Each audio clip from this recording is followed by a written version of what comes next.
We're excited to announce that our very own podcasting platform, Zencastr, has become a new sponsor to the show. Check out the podcast's discount link in our show notes and stay tuned for why we love using Zen for the podcast. You're listening to the Archaeology Podcast Network. Hello and welcome to the Archaeotech Podcast, episode 156. I'm your host, Chris Webster, with my co-host, Paul Zimmerman. Today we discuss remote tech challenges, computers taking our jobs, and we finish with some tech tips. Let's get to it. All right, welcome to the show, everybody. Paul, how's it going? It's going.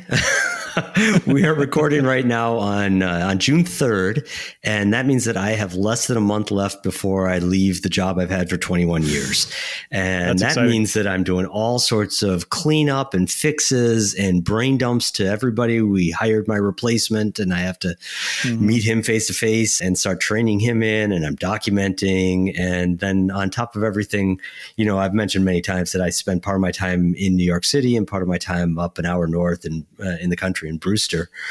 For various personal reasons, I've been going back and forth, and that takes a lot of extra time. It's just been it's been a whirlwind couple of weeks here. Yeah, it's going. I'm not sure where I am. Speaking of going, are you still going, or have you finally stopped someplace? That's a matter of interpretation, because are you still going if you're never home? So, you know, I thought if you live in an RV, you're always home. Exactly. So am I ever going? I'm always not going, but I'm always going at the same time. Okay. So are you like going in a velocity sense anyway? I hope you're not recording this while you're driving. That is the next evolution. If I can get my wife to drive and I can podcast from the back, that's the next step here. Oh, yeah. She's going to love that.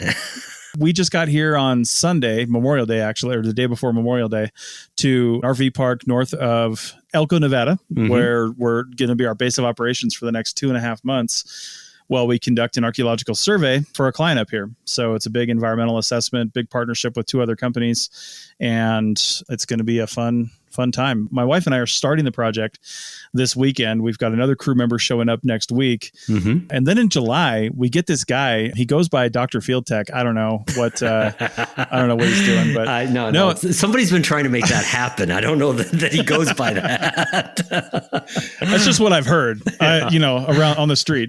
So I'm excited, Paul, because you're going to come out. You're working with us. It's going to be your first job after working this other job for 21 years. Your first job after this 21-year, job. Yep. And I'm glad that it's in archaeology. Was your last job before this one also in archaeology? Or were you in, what'd you do right before you got this job? Geez, just before this one, it would have been. I was working at the University of Pennsylvania Museum in Masca, which is a department that no longer exists. It was a Materials Applied Science Center for Archaeology.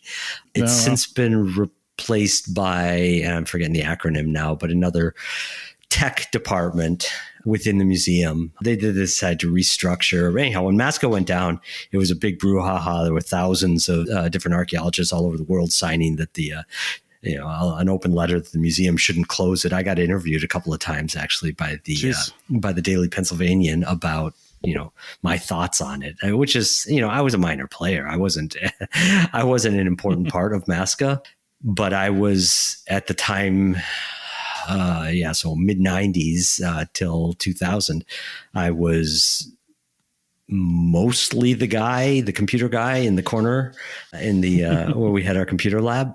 It was me, and it was Bill Fitz, who took over after me as the main computer guy, and a roving cast of different students and some other people that were coming through there. And every now and then we had Illustrator would work out of our office because it was big enough space that she could put up her drawing table in it. Yeah, so I think that was my last job, but it didn't, it paid pennies. And I was a grad student at the time. And every so often, the director of the department, Stuart Fleming, would send me off to various projects, typically in the Middle East. Actually, all the ones I did were in the Middle East, to be surveyor, because we had survey software that we developed, Bill and I developed at Masca. Nice. And they would send me off to be, site surveyor for various projects. And I've mentioned before that I was at Petra a lot, and that's how I got to Petra. And actually, the surveying is how I initially got to Yemen which ended up being my dissertation, came out of that project. Right. Even though that was not a project associated really, other than renting the equipment and renting, me and my services. I wonder how much Stuart pocketed from that, because I got plane tickets and I got fed, and that was good enough, I guess. Yeah.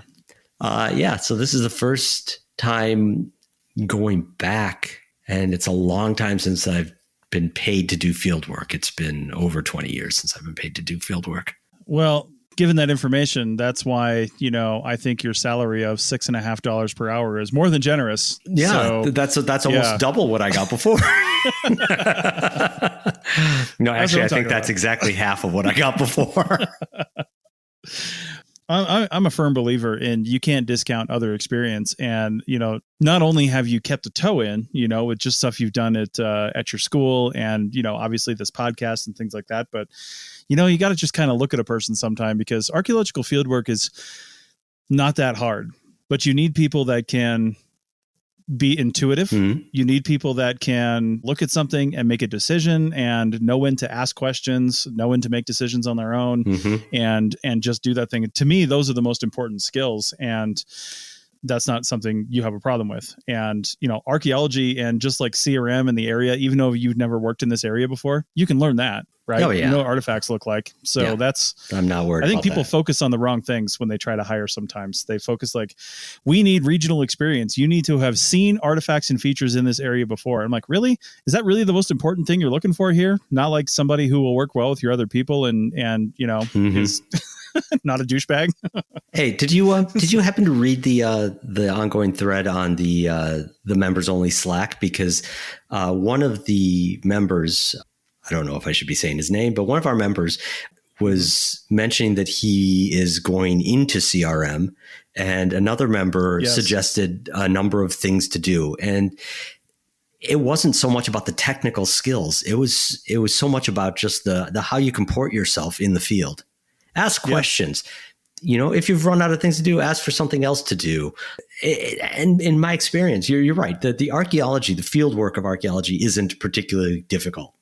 The tough part, the part that always grinds anybody down is, physical stuff and just being uncomfortable and being in a work situation that is uncomfortable physically for an extended period of time. And that's the stuff that always seems to make people crack, either, mm-hmm. With internal fighting or with, risky and or abusive behavior and so on. It's the stuff that you can't really teach. You can certainly make people aware of, but there are personalities that gravitate to field work and can thrive in it. And there are personalities that become toxic in it and leave. And they might be good scholars, good workers in other environments, but that business about being in the field, mm-hmm. That's its own skill, you know, and that's one that, again, it's harder than the archaeology of it.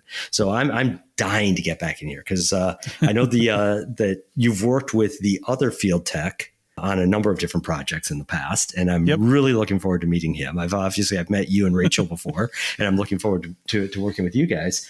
And I'm looking forward to living in a tent for a month or so.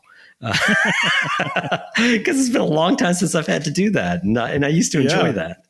Unfortunately, you know, doing basically a desk job, IT, for the last 20 years, I, at my age, don't have the same kind of physical ailments as a lot of people who've been doing field archaeology, you know, since their 20s or 30s. My knees are good. My back is good. I don't have any of the kind of nagging recurrent stress injuries. So it's going to be a fun challenge, but it's, you know, wow, it's out of left field. Well, I will say at least we're easing you into a month of camping that you haven't done in a while, because there's, you know, this is an RV park. So there's power, there's water, there's Wi-Fi, there's showers, there's laundry. Yeah. There's when a restaurant on site. I was asking you so I could know what kind of equipment I had to get. And you said, oh yeah, there's ice there. I thought, well, that's going to make living in the desert out of a cooler so much easier than if there's no ice. Oh, you're having dirt for dinner again. Yes. It's the only thing that didn't spoil. Well, Well, and then of course the other good thing, we always offer it up because we're in our 36-foot RV here. So, we have air conditioning if it gets too oppressive and you want to hang out in here in the evening or something like that. And it's nice. But then again, we're in the high desert too. You're not on the East Coast anymore, buddy. Nope. We're hitting mid to high 80s this week right now because we're in a little bit of a heat wave for the end of May, early June. But still overnight, like I woke up this morning, I get up at 4:40 every morning and I look at my watch and I look at the temperature and it was 39 degrees. See, that's the part I'm worried about is the night cold temperatures. Yeah. So I think I'm actually not living out of a tent. I think I'm going to live out of 2 tents. The big 6-person tent that we had when we used to go car camping as a family, that's where my stuff will live. And a tiny little bivouac 1-person tent that will be where I sleep so I can keep it warm with my own body heat. That's true. So we'll see, because I know if I slept in that 6-person tent, I would freeze. Yeah, it's just too big. You can't heat that space up. Nope. I mean, if you got a good sleeping bag and good clothes to wear, like sleeping clothes, stuff like that, I mean, you'll be fine. We've slept in that many times, and it's definitely doable. Now, that's also the temperatures now. By the time we hit July, the overnight lows will probably be in the low 50s, which is much more. Oh, that's reasonable. Comfortable. So yeah, that's good sleeping weather. Well, speaking of being out here, we were going to mention some of the challenges. Like one of the other companies that I'm working with, one of the PIs there, he's coming out here, but he's debating on staying here at the RV park or staying in Elko because on the days off, he's like, I'm running a company. And I'm like, yeah, I'm running like 3 of them right now. And I'm working for another one and I'm doing Zoom calls all day and I'm still living at the RV park. So it's definitely possible if you plan for it. Right. Now I'm trying to use the camp Wi-Fi here as much as I can. Since very few people are here and the other people that are here are actually way down at the other end of the RV park where they can't even reach the Wi-Fi, we're pretty much the only ones on it. And we have a booster on our roof that will, they don't work very well, but really what they're supposed to do is receive that signal and then boost it and boost my output back to it for better upload speeds. It does do a decent job. When we're connected to that, it does work a little bit better than we're just connected to the Wi-Fi. But still, you got to kind of roll with the punches. And I jockey back and forth between Teams calls and Zoom calls, depending on the client and who I'm talking to. But both of them have the ability to call in on a phone line, and on our phone service works great. So I just call in with the phone and then I have no broken audio unless something weird happens with the phone call, which does happen. But most of the time I have no broken audio. And then I'm just dealing with a slightly laggy screen because 99% of the time we're screen sharing too, because mostly what I do is training people and doing software implementation. So I'm either looking at their screen or they're looking at my screen, but there's always a screen share involved, like nearly 100% of the time. That's all doable. And, I hear so many objections to the aspects of digital in the field. And one of my favorite ones I heard lately was on the huge thread on Archaeo Field Techs on Facebook about somebody put up a poll about not, are you using tablets, but it was worded like, why do you hate tablets so much or something like that? And it was like, oh, because of the battery. And it was just this whole tablet hate rant. And there was like 150 comments. And one of the people said, what my company wants us to use tablets, but we're already on a remote camping project and we're having a hard enough time keeping the Trimbles and the computers and the cameras and all that stuff charged. Now we got to charge up tablets. And again, I'm thinking you're not even addressing the problem the right way. Somebody commented on that one and said, if you use the right software, it can replace half that stuff you just mentioned. So there's that. And then also, you just got to think about it right. First off, you don't need to use tablets. People can use their own personal cell phones and it'll work just fine. And they're definitely charging those up at night, however they're doing it. So use the gear you have and look at the right software. And then I said too, on that same thread, I was like, you know what? You got to use the right tool for the right job. If I end up with a project, I am 100% digital, right? But if I end up on a project where a client is paying me to do some work and there's literally no cell service, the app I'm using is simply not going to work. Maybe it's 120 degrees out. I got a job in Death Valley and I was an idiot and took it. Tablets simply won't work when it's 120 degrees. I don't care what you do, unless you've got a air-cooled, freezer case to walk your tablet around in, it's simply not going to work. And you're just going to have to use paper. Conversely, if you're working in minus 40 degree temperatures, you shouldn't be, first off. But second, if you are, your tablet's also not going to work then. It's too cold.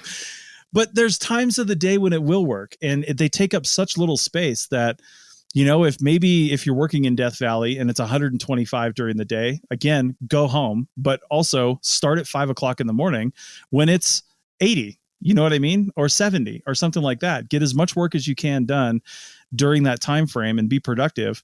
And then if you have to switch to paper, go ahead, but also maybe split your day up and work the last half of the day in the evening when it's only 90 and your tablets will work, you know? So you have to use the right tools for the right situation. And sometimes that's multiple tools during a situation. Now, in 10 years of being mostly digital, I've stopped carrying paper. But I know that if I had to use paper for some reason, and first off, I should know that coming into the project, but if I had to use paper for some reason, largely weather related, it's easy enough for me to get the PDFs and run into town and print out some. I have a printer here. I can just print out some copies and we can do that and then transcribe later. But right tool for the right job. I'm not opposed to paper. I'm just like, if you don't need to use it, don't. And if you can use something else that's better for your database, then, do that. Yeah, I've got a couple comments. I don't disagree with what you're saying, but a couple things that jumped out to me about that complaint that you saw of, I've got to charge this, I got to charge that, I got to charge the other thing. If those things are being required by the company that hired them, isn't it the responsibility of that company to make sure that they can do that? Shouldn't the company be getting them a generator or power banks or something to be able to facilitate that? Because that seems really reckless on the part of the company to hire people, send them out with things that need to be charged up nightly and not provide them the proper means to do that and leave it on them to take care. I mean, I realize that the actual field techs are going to have to schedule that into their routine, make sure I plug everything in at night.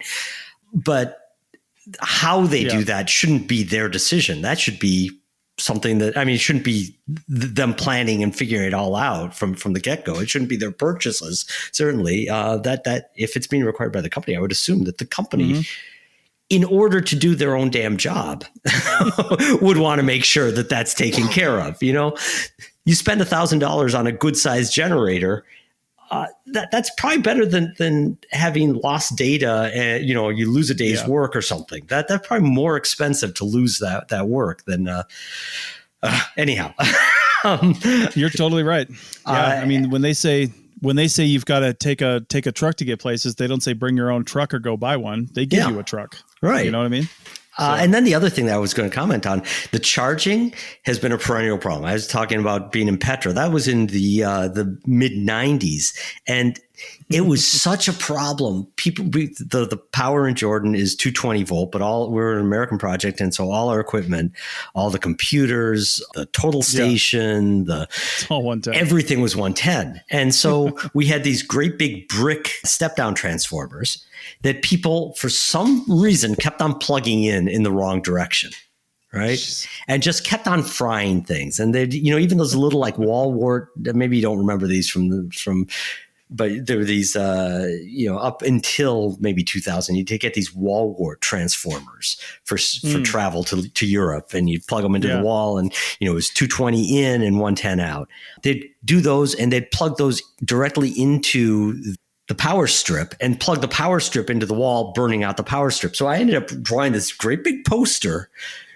I still have it on my computer. How to plug things in, with just wall plug, the transformer, the power strip, and then your equipment. Because I got so fed up with I would come out to the project toward the end of the project, usually, to do some finishing mapping for them and some photography for them. And I got fed up with having to bring an extra suitcase full of chargers because of everything that everybody burnt out during the course of the year. Yeah. Well, and it's gotten so much easier too, right? Because almost every truck that's been made in the past 5 years has an AC outlet somewhere in the truck, whether it's in the bed or in the armrest or something like that. But not hard to find these days. Well, that and USB 5 volt becoming a standard interface for just about everything really helps too. Yeah, totally. So, all right, well, let's take a break and switch gears a little bit, and we'll come back on the other side and kind of talk about the last episode that we did back in a minute. Cool. Chris Webster here for the Archaeology Podcast Network. We strive for high-quality interviews and content so you can find information on any topic in archaeology from around the world. One way we do that is by recording interviews with our hosts and guests located in many parts of the world all at once. We do that through the use of Zencastr. That's Zencastr. Zencastr allows us to record high-quality audio with no stress on the guest. Just send them a link to click on, and that's it. Zencastr does the rest. They even do automatic transcriptions. Check out the link in the show notes for 30% off your first 3 months, or go to zencastr.com and use the code Archaeotech. That's ARCHAEOTECH. Looking to expand your knowledge of X-rays and imaging in the archaeology field? Then check out An Introduction to Paleoradiography, a short online course offering professional training for archaeologists and affiliated disciplines. Created by archaeologist, radiographer, and lecturer James Elliott, the content of this course is based upon his research and teaching experience in higher education. It is approved by the Chartered Institute for Archaeologists as 4 hours of training. That's in the UK, for those of you that don't know. So don't miss out on this exciting opportunity for professional and personal development. For more information on pricing and course structure, visit paleoimaging.com. That's PALEO imaging.com, and look for the link in the show notes to this episode. Ready to level up your career? Text DISH to 44043 now to dive into a world of exciting technician opportunities at DISH. From cutting-edge technology to a supportive work environment, DISH offers the perfect platform for your success. Connect with us today to discover how you can be part of a dynamic team driving innovation. Connect today and join the DISH family, where innovation meets opportunity. Text DISH to 44043 to kickstart your journey towards a rewarding career. Welcome back to the Archaeotech Podcast, episode 156. And last week, I interviewed Leszek Pawlowicz, and he is one of the lead researchers from Northern Arizona University regarding an article that's been going around all over the place about essentially the convolutional neural network that they developed. They didn't invent that idea, but they invented the network for this particular application. And what they're doing, basically, if you want to hear more about it, go listen to the interview because it was really great. It was awesome interviewing him. I didn't mention this on the show because I didn't want to geek out too much, but he was on Jeopardy, and I thought that was pretty cool. That's how I got to know him, actually, is a friend worked with him and said, hey, you like Jeopardy. This guy was on Jeopardy. I friended him on Facebook, and this is the first time we've actually spoken, so kind of geeked out on that a little bit. But anyway, the guy is super smart. Just listen to the interview. He's done some crazy things. And what they did here is they created a computer program that they basically teach how to recognize a certain type of pottery in the Southwest that they're working with. And it does pretty good. It recognizes, it learns from its own mistakes and recomputes its model and does better the next time. And I'm bringing this up because I wanted to get Paul's reactions on this because you've had a chance to hear the interview and read the article, but also you've heard some chatter about this on Twitter that I wanted to talk about as well. So first, what did you think about the interview with Leszek? Oh, I thought it was really good. I enjoyed it. I'm glad that I saw that, what was it, phys.org maybe, article initially that I sent to you, and that fortuitously you happen to know the guy. Yeah. I have a particular take on expert systems and so on, in that my dad, who was a physician, worked for years doing an expert system, because that was a terminology at the time, for monitoring diabetes patients. And the idea was that, they could help physicians, family doctors anywhere in the world, someplace out in the middle of nowhere, somebody that didn't have access to an endocrinologist, to be able to ask the questions that an endocrinologist would want to do of a patient with diabetes in order to help monitor them. And it was this incredible collaboration between a programming company, pharmaceutical company, and the Mayo Clinic, where my dad was. And it was always a feedback loop. It was always going between what you can do with the computer to improve the questions and what the doctors can ask to improve the computer models. Right. And so it was back and forth. And so the conversation reminded me of that. And also, you're right. He's smart, but he also didn't bog us down in the interview with wacky terminology, which it could have gone. I mean, sometimes when you talk to specialists in certain domains, they have troubles talking to other people outside of that domain. And I didn't get that sense. I did understand fairly clearly what he wanted to do. And I know it's different. The CNN, this convolutional neural network, is very different than the expert system stuff that my dad was working on. But it's not dissimilar in that it's a feedback between models and people. What it does differently, in my understanding, is that the models can be used by the models to make better models. Yeah. Right. Yeah. And then the other thing that should not be lost is that he's also an archaeologist. He worked as a field archaeologist for years. So it's not, drop in somebody from Google to go tell you how to do something that only has comp sci experience, but it was drop in somebody that has deep comp sci experience who also happens to have deep archaeology experience. Yeah, right. Totally. And so I'm glad that was mentioned in the interview, because like you mentioned, I saw some chatter on Twitter. I mean, at this point, you've probably seen comment of this. I think it was in the New York Times. It's been in a whole bunch of other articles, this thing about teaching computers how to identify pottery. And what I like about it as a general idea is that not that the computers are the be all end all, but one of the things that you want to do as a scientist is have reproducibility. Mm-hmm. And if you're going from a list of descriptions of a wear type, of a decorative motif on pottery, of whatever it is that you're using to do your typology, it's not reproducible in any kind of mathematical sense, in any kind of statistical sense. I mean, you and I might have the same training on a certain kind of pottery and look at something and decide it's a little different. But yeah, we would have to have the conversation to say, well, no, this is a slightly different color. No, these hashes are finer lined than those hashes are, something like that. And major part of my dissertation was actually doing pottery typology in Yemen, for part of Yemen that never has had one before. So I'm kind of steeped in this. The Twitter chatter, somebody posted, hey, did you see this? And a lot of people that I really like and respect, a few of them I've met in person.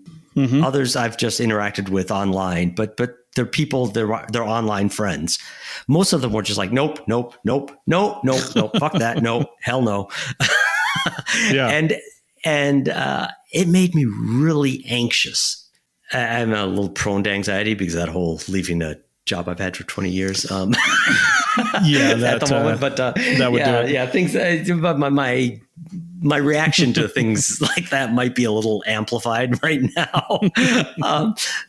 What was most striking to me, though, was I didn't chime in because I hadn't yet read the original paper and I hadn't yet listened to the interview, so I didn't know the details of it.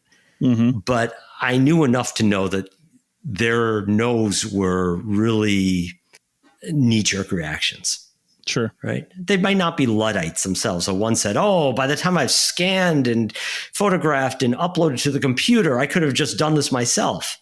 Mm-hmm. It's like, well, that's not the point. And you're not photographing the diagnostic sherds. What the? Okay, maybe that's a difference between CRM and the kind of archaeology I did. I don't know. I will learn next month. But it did seem a little shocking to me, some of the objections. And one of the people who was engaged actually did read the original paper and also knew enough about the programming that they went to the open source code for these for the learning models and said, it's there. If there's something wrong, you can actually look at it and assess it. And people were still saying, yeah, but what about if you have it rotated the wrong way? Yeah. And the response was, well, that's actually taken into account in the program is rotation. Right, well, right. What if you did, it was just this after this after this to still get back to the point of no way, I don't ever want to deal with this. Again, it made me anxious, but it also reminded me of another conversation I had, 25 years ago when I was the site surveyor on that project that ended up, spinning off my dissertation. Mm-hmm. In Yemen, where an elderly scholar was staying at our house for a few days. And he saw me working on the computer at night and gave me a 20-minute lecture about what computers cannot do that I couldn't get a word in edgewise while I was doing some of the things he said would never be able to be done by a computer. That's right. So there's no here nor there. And actually it's a good discussion. I mean, the no's, even though it made me uncomfortable, that is actually what we should do, right? We should be saying no. And then, well, no, actually. And well, maybe yes. Or no and hell no, because you find some deep flaws with it. We see this, a lot of things about like that basically get criticized as digital phrenology, right? Trying to find out by a photograph of somebody's face who's the more likely criminal. No, don't do that. The stakes seem a little lower to me to like, this is pottery type A or pottery type B. And then have somebody say, well, no, they're actually the same type because I've got pots that have both of them. But it's a conversation there. And that's the important part of it. It is. And I think you're totally right. A good spin on this is to take a look at the no's. And then if you can't shoot every single one of those down, well, then you've got some holes to plug, right? And that's valid. So yeah, absolutely. Absolutely go do that. Yeah. And just when you said that guy 25 years ago that says, here's what computers can't do, that just made me think it's a similar type of ignorant comment about somebody who didn't actually research something. I was being an uber geek when I was in the Navy, and we were out on the ship, and I was reading On the Origin of Species by Charles Darwin, because I'd never read it before. And I'm sitting in my shop, in the avionics shop, and one of the guys comes up, and I've been reading it for days and nobody'd ever said anything. And he comes up and he just looked straight at me and pointed at me and said, "I don't believe in anything that book has to say." And I was like, "Oh yeah? What was the part you disagreed with?" And I was like, "Have you actually read this book?" He's like, "Well, no, but evolution." And I was like, "Yeah, okay, but there's like 400 pages here and they don't all talk about evolution." So, let's do your research before you start making some sweeping generalizations there. But, another thing as well, like you were mentioning, talking about this one CNN that they made to do this one thing for pottery. And a lot of the objections have been to, okay, well, we're doing this. And like you just said too, it's not like we're doing like, digital phrenology, like looking at faces and saying which one's going to be a criminal. However, with enough data, you know what I mean? Like with enough data and enough data points that you truly understand, I feel like it's like they always say, if you knew where the position of every atom was in the universe right now, you could predict the future and the past because you know how they're going to interact. I mean, that's just math, right? So I wondered, and I kind of mentioned this in the podcast, but I think Leszek kind of blew over it, or maybe I cut out or something like that, but he didn't really talk about it. But I was like, okay, so this is one CNN that does one thing. You've got another one that does another thing, and you've got another one that does another thing. And he said none of them are approaching AI, because if you talk to a true AI scientist, they're like, this is so far, and we don't even know how to really get to AI right now. Like true AI, like it's just so far out. But I'm like, yeah, but what if you take all these individual really smart components and put them together and get them working with, like, what if you had a CNN that its inputs were other CNNs? Like, could you start really just kind of mapping all this kind of stuff together? That's what I was wondering, and really make like an Uber tool for doing different things that hopefully doesn't take over the world. Or am I way off base? I don't know anything about this. Yeah, I don't know that we're as I don't know that we're as close to that as, it's much easier to say than to build. Yeah, obviously. Yeah. And Leszek had he definitely seemed to be pushing away from that. It's like, don't even go that way. That's not what we're really interested in doing anymore. Yeah, with AI, and I forgot what he said. It's like classic AI or something. Yeah, I can't remember what the term was. Yeah, to differentiate this kind of stuff. Yeah, yeah. And then the part that we really have to remember always to avoid getting to like a Minority Report kind of situation is that, and we've talked about this before, with ethics in digital archaeology, is why is not just digital separated from archaeology, but why is ethics like an extra, special sauce that you throw on your archaeology? If it's not in there from the baked into it, you're doing it wrong. So we have to always keep an eye on what the implications are, what we're doing with the data that we have, how it impacts actual human beings. There's a lot more nuance there that we have to be very careful with. We have to tiptoe through. We have to be not do things just because we can, but also try to anticipate what the effects are going to be. So my inclination, again, and no surprise here, is to step back from that and, make very good, very domain specific kind of, for lack of a better term, AIs, and not even try to put together the bigger ones, because I think that we'd have to have a lot of experience with the smaller ones to get a sense of where the cracks are going to be, where things are going to get abused. And again, and to stop doing the digital phrenology stuff, because that's just every time. I mean, every few weeks there's a new one. You know, you see on the news feeds, and every time I see them, I'm like, why? Who thought this was a good idea? Yeah, agreed. Only people who are very secure in their knowledge that they might never accidentally get tagged by one. Yeah, indeed. Well, I think we're going to solve the AI issue. Again, it's just math, and I'm excited for what that kind of technology can do for really for our jobs, because there are so many tedious things, and anybody that says that they would never have something doing this kind of analysis for them, or they would never use a tablet or a smartphone in the field to record archaeology, and they don't care about making things. One of the other comments on that huge thread in Facebook was, I don't care if it makes things easier for those in the office, I'm not doing it. And there were a few of us business owners that were like, great, don't send me your resume because I don't want it. And, it's not about necessarily making things easier for somebody or being cheap on a project. It's about being able to do more good archaeology and not have to worry about the minutia of it. Like, we're just real quick here. We're on this project that I was thinking about this just the other day, like this project that we're going to be on for the next couple months. It's just a fun walk in the high desert and the mountains in some really beautiful areas. But for those of us on the business side of it, like the Forest Service is ruining it. Like, they are making so many different things that we have to do for this environmental assessment, and so many little, just hoops that we got to jump through, and all these little things. And I'm just like, guys, I mean, I understand the legalities of it, but come on, we're recording archaeological sites here. We know how to write those up. We'll give you a report of what's there.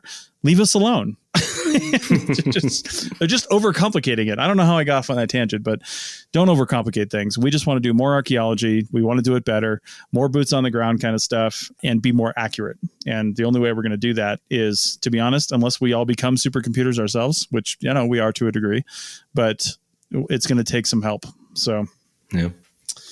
Yep. All right. Tie it back to the to that article and to the interview. I would love to have, since I said I developed a typology for my region in Yemen from scratch. Yeah. I had a few examples from other people's work, but nobody had a comprehensive one like I did. I would love to run that back through to see what kind of groupings, what hit and what didn't. That's the kind of reproducibility that I would love to see. Check, was I wrong? Is the model off?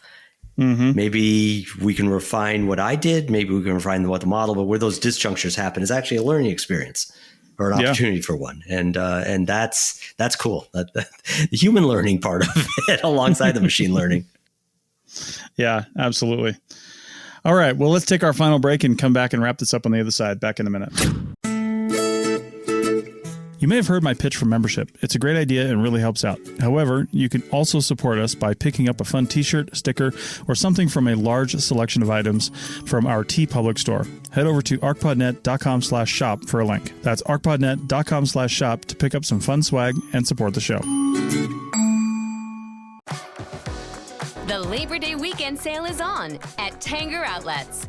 Score up to 70% off at top brands like Nike Factory Store, Crocs, J. Crew Factory, Gap Outlet, and so many more. Refresh your wardrobe with the latest arrivals for less from all your favorite brands this Labor Day weekend. Tanger Outlets, always on trend, always on sale. Plan your trip at tanger.com. Hi, welcome back to the Architect Podcast, episode 156. Today, Chris and I are talking about this, that, and the other thing. So this third final segment of today's podcast, I'm just going to throw out a few random things. And the first one that I wanted to do is, Chris, you were talking about the booster that you've got on your RV for the for Wi-Fi. So I just wanted to, give a little tech tip for our listeners. Most of our listeners are pretty tech savvy. They probably understand this already, but just in case somebody doesn't know the difference, I think this is useful. Yeah. With home Wi-Fi, a lot of companies sell boosters or repeaters. Yep. And so basically you take a device and you put it halfway between your router, the main, where the internet comes into your house, and the back office where you're trying to work that never had good reception. And you put that repeater there, and it takes the first signal and bounces it back out, and takes your return signal and bounces back to the router itself. The problem with those things is that each one that you put in halves the speed of the network. Yeah. And the way that Wi-Fi works, it doesn't talk device A to device V. Everything is a bit of a broadcast, right? So that repeater is yelling, and then anything that thinks it's supposed to respond, responds, and then it takes that and feeds it back. So there's a whole nother technology out there that you have probably seen, and you probably don't know what the difference is. It's called mesh networks. And there are different ones: Eero, Google Wi-Fi, TP-Link, their Deco series. I'm sure there are a dozen other ones at this point. But this is important to us because this has been the solution for absolutely everybody's Wi-Fi problems over the last year, the year of COVID, while everybody's doing their remote learning and remote teaching at my school, has been to get them one of these mesh networks instead of a repeater, instead of a stronger main Wi-Fi router. I mean, I'm presuming that they've got a good pipe into the house. Okay. If you have bad internet access, none of that internal stuff is going to help you.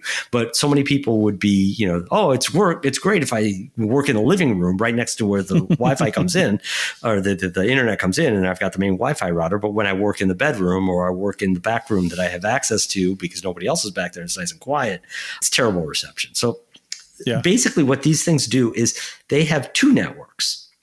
They've got one that is the Wi-Fi that you see and that you connect all your devices to, but they have another one that's a back channel that talks between them. Right. And so what that has is it's got greater resiliency against interference, because it's smart. I mean, it's something inherent with radio. It has greater resiliency to interruptions, but also you don't slow down your network speed for each one of these that you put in. And so I've been using them in my own house and apartment. I've been using the TP-Link ones that are a few years old now, and they've been fantastic in places that I haven't been able to get good reception, with all the different repeaters and extenders and high-powered antennas and all the crap I tried over the years. And as soon as I put these things in, boom, suddenly all our network problems were gone in the house and in the apartment. Nice. Nice. And so I just want to recommend to any of our listeners, if you're trying to do stuff with a repeater in your house, spend the extra money, throw away the repeater, throw away your regular router, and go with one of these mesh networks, because you're going to be so much happier. It's going to be faster. It's going to be more saturated around your house. And if you find some spot that doesn't have good signal, instead of putting yet another repeater in and having your network speed yet again, you put it in and it just repeats the network and talks to the other ones happily on the back channel, and you've extended the coverage. So that simple little tech tip that I wanted to get out there, because when you mentioned booster, you don't have that option in an RV. You've got a totally different situation. But if people are thinking of that for their home networks, there's a right answer and a wrong answer. Yeah, and mainly it's only like a tertiary feature that it's a Wi-Fi booster, the one that we have in our RV. The antenna that we have up there is actually a cell receiver. We can put SIM cards inside of this router, and then it picks up relatively faint cell signals and tries to amplify those as well, and include shipping it back to the cell tower. So it just happens to do Wi-Fi at the same time. Yeah. But yeah, I can't speak highly enough of those things you were talking about too. We had Eero actually for a couple of years in our townhouse. The townhouse is like a lot of townhouses. It's kind of like long and narrow. It was 2 floors, long and narrow, and the internet came into one room on the top floor, on the second floor, and it's like the rest of the house was completely out. It's like you couldn't do anything. And the Eero I think I got it at Costco, and it came with its own router and then 2 nodes for the mesh network. We put one in the master bedroom, which was at the other end of the house for where the internet came into the router upstairs. And then we put one in kind of down in the middle downstairs that was down in the like kitchen dining room area.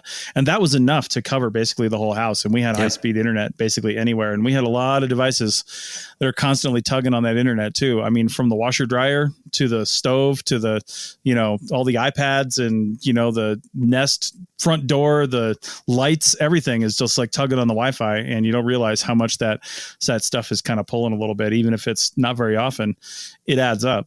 So having the ability to spread that out a little bit and have that high speed internet all over the place was pretty nice.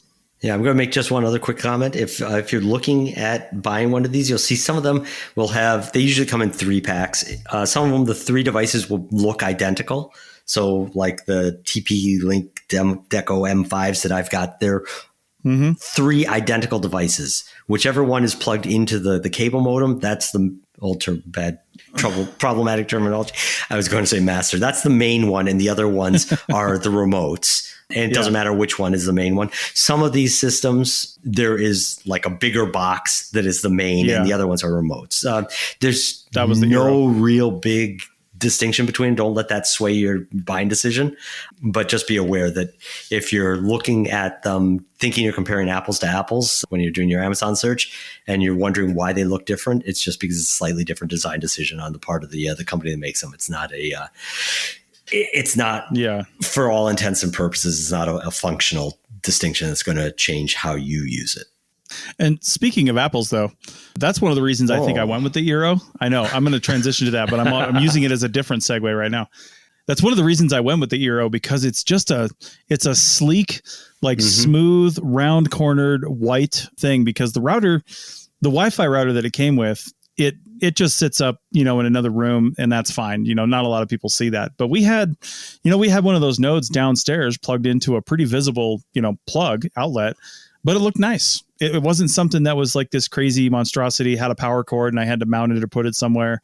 I don't know if any of them look like that, but I'm just saying this one looked presentable, if you will. Right. And I don't know, to some people that's important, that it actually looks good. I don't like wires hanging around. I don't like antennas all over the place. This just really fit. So it had a real Apple aesthetic, which is why I was saying that, with the kind of like the smooth white finish to it. So, and speaking of Apple, as we transition again officially.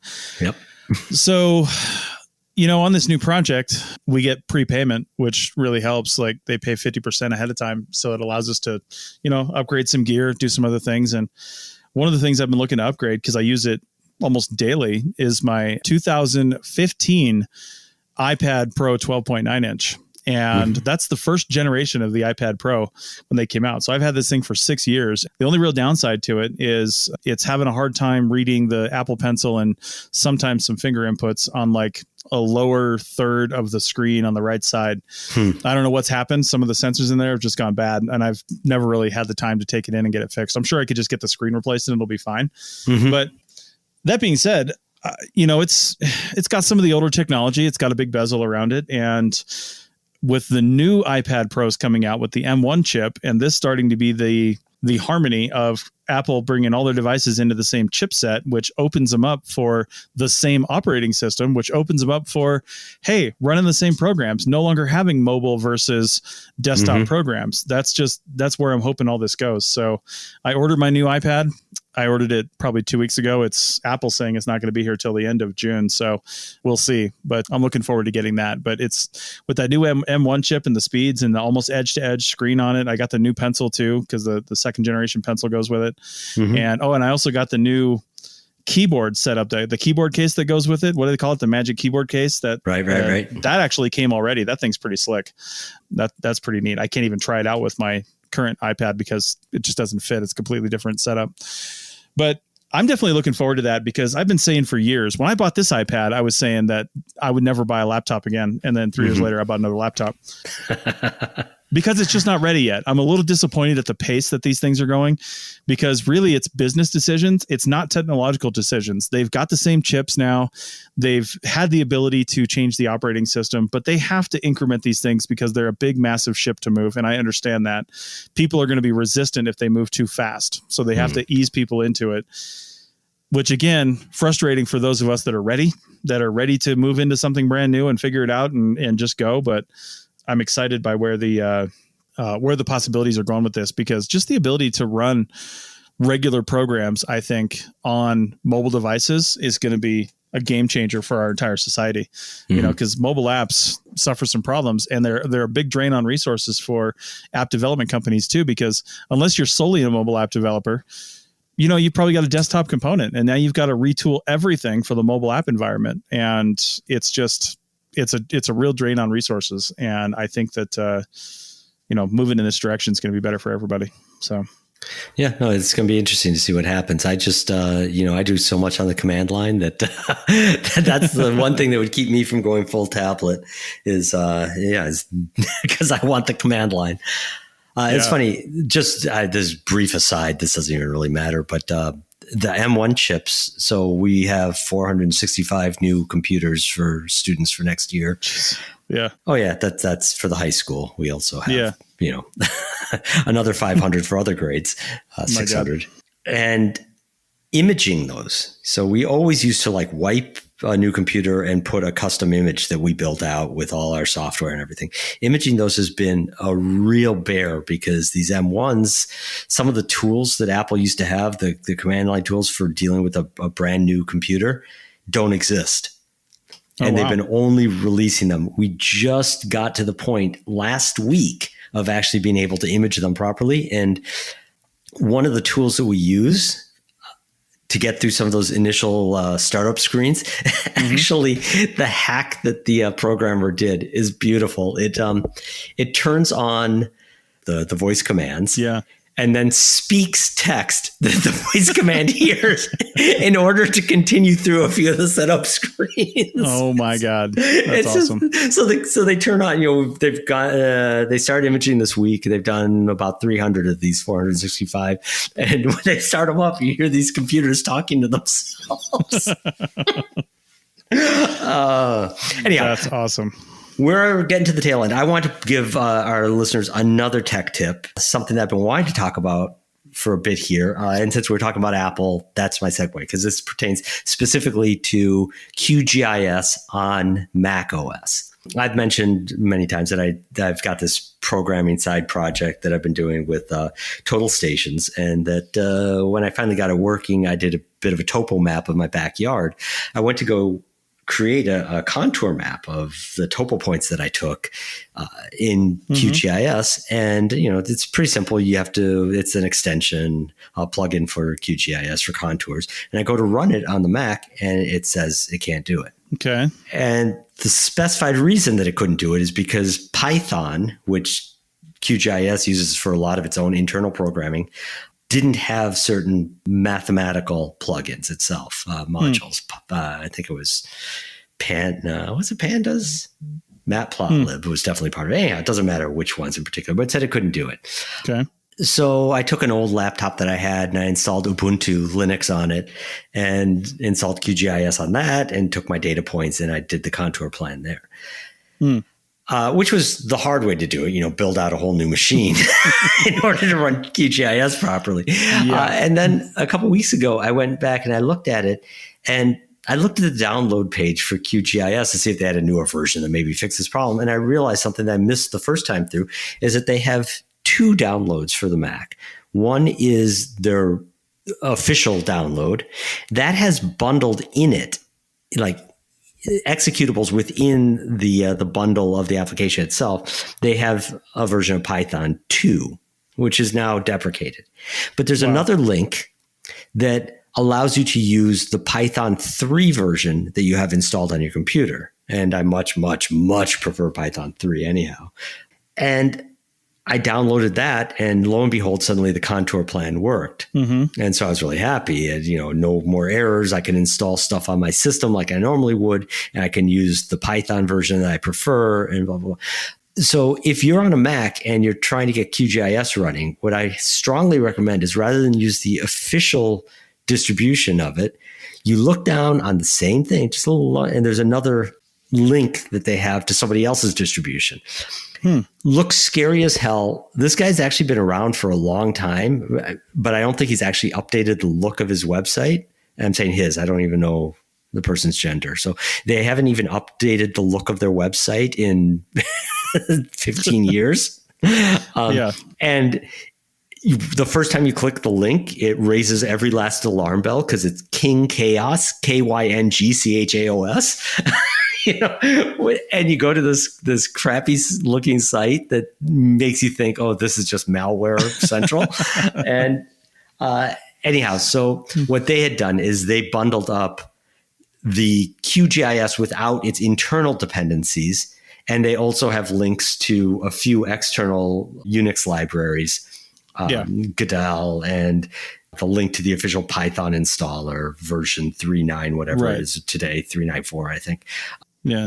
And that one worked like a charm. So if you're trying to do this on a Mac and you're trying to get QGIS, look for that link on QGIS's download page. I mean, they vetted this. They approve it.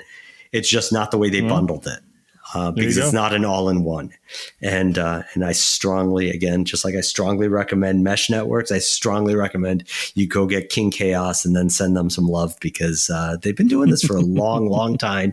And I'm pretty sure it was King Chaos's grass builds back in the day that I used for my dissertation.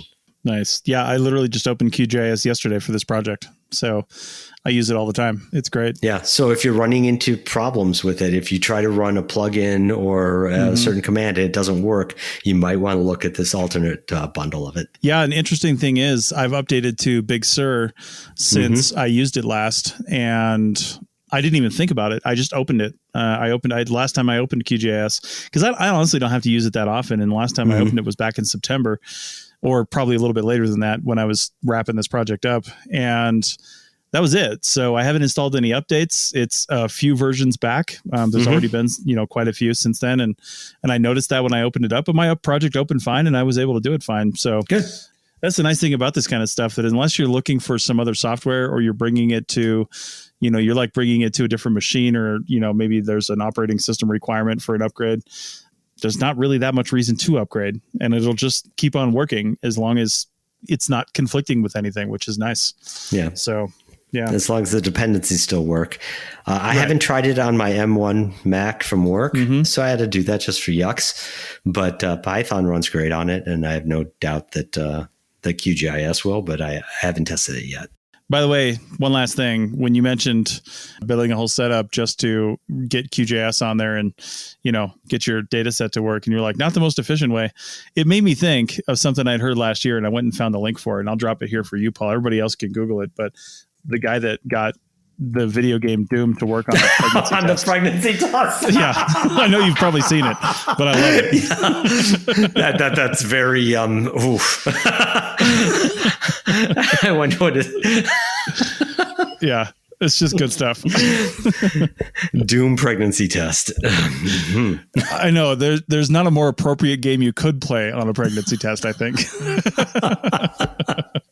There's a joke in there somewhere, and I'm just missing it at the moment. I'll think of it, and I'll send it to you on Slack. We should probably just avoid it. What? I should make it and then send it on Twitter so I can get really roundly criticized for it. There you go. No, better yet, I'll just make it and think it and not tell anybody. That's right. That's right. All right. Well, thanks for sticking around for this sort of potpourri episode. Next time around, we are interviewing Chris Nicholson of the Digital Archaeological Repository. Is that what TDAR stands for? I believe so. Yeah, it's run out of Arizona. I can't remember if it's Arizona State or University of Arizona. We'll find out all those details. What is TDAR? What can you use it for? What do they use it for? What are the benefits of it? So Chris Nicholson I think he's the current manager of TDAR, running that whole thing. And I've been having some chats with him over the last month or so, and he is going to come on the show. That's why Paul and I are having a potpourri episode this time, because he had to bump his interview from now to next time. So we had to scramble a little bit. But yeah, it's going to be a fun interview. So tune in for that one on the next episode. So anyway, thanks a lot, everybody. And we'll see you next time. Thanks, Chris. Wash your hands. That's right. We can't stop that. Nope. Not yet. We're not out of it yet. It looks like there's light at the end of the tunnel, but we're not out of it yet. That's right.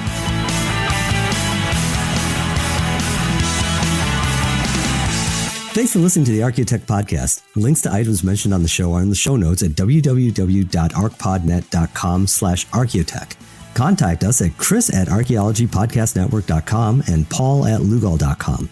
Support the show by becoming a member at arcpodnet.com/members. The music is a song called Off Road and is license free from Apple. Thanks for listening.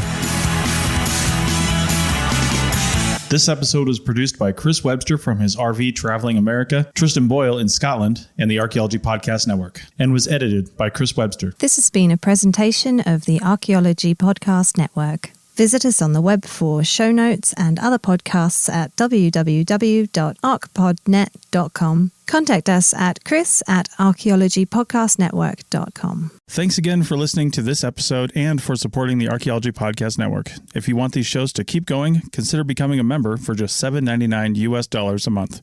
That's cheaper than a venti quad eggnog latte. Go to arcpodnet.com/members for more info. Well, we got a minute. I'm going to buy that truck I've been wanting. Wait, don't you need like weeks to shop for a car? I don't. Carvana makes it super convenient to find exactly what I want. Hold up. You're buying a car on your phone? Isn't that more of a laptop thing? You can shop wherever you want. I like to do my research, read reviews, compare models. Plus, Carvana has thousands of options. How'd you decide on that truck? Because I like it. Oh, that is a great reason. Go to Carvana.com to sell your car the convenient way. Chicken tacos should only be trusted to chicken professionals. That's where we come in. Introducing Zaxby's new chicken finger tacos. One comes with pico de gallo and creamy chipotle ranch. And the other comes with bacon, lettuce, tomato, and avocado ranch. Chicken experts since 1990.